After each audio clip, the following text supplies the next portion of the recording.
Bismillahirrahmanirrahim. Assalamualaikum warahmatullahi wabarakatuh. Hamdan wa syukran lillah, amma ba'du. Hello everyone, I'm Sunny here. I want to explain you about Islamic civilization in Mongolia.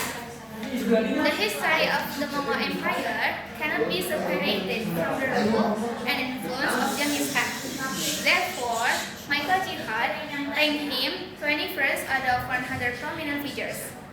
Michael Jihad, whose real name was Temujin, he was a Mongol Khan and military leader who unified tribes and then established the Mongol Empire by conquering most of Asia, including northern China, Persia, Central Asia, Persia, and Mongolia. And his descendants then expanded the Mongol rule into the largest empire in human history. Sejarah peradaban Islam di Mongol itu tidak terlepas dari peran dan pengaruh Genghis Khan.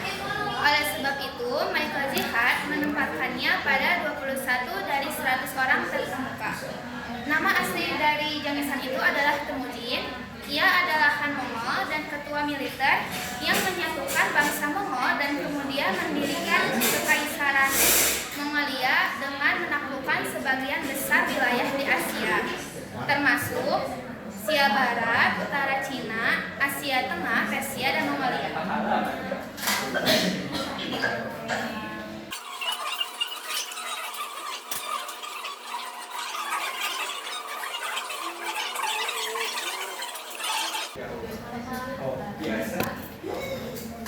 Wakana til Imperatoria al-Mongolia wasi'atan jiddan lidarajatin annaha hakamat zaman Asian wa Uruban lidarajatin salah sati kuruni takriban qabla wa ba'dal ittisali bil Islam wa taqa'u fil aradil Mongolia al Islamiyah li afazi Genghis Khan aw summiya Genghis Khan mayali Tashogotaya wa qabilat Zahabiyah wal Irfan.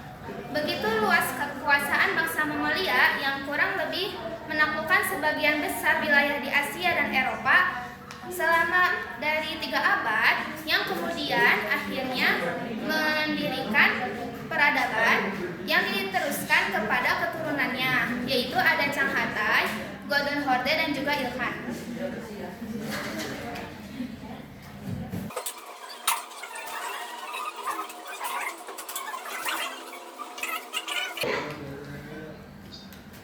Next, origin of the Mongol people atau asal-usul bangsa Mongol. There are several versions regarding about the origins of the Mongol people. In the Encyclopedia of Islam states that the Mongols were a people who came from interior Siberia and came from the north to the Mongolia region. Another version states that the Mongols originated from mountains of Mongolia region, which stretches from Central Asia to northern Siberia and near them. Jadi ada perbedaan mengenai asal-usul bangsa Mongol. Dalam buku ensiklopedia Islam mengatakan bahwa Mongol adalah bangsa yang berasal dari Siberia yang datang dari arah utara menuju ke wilayah Mongolia.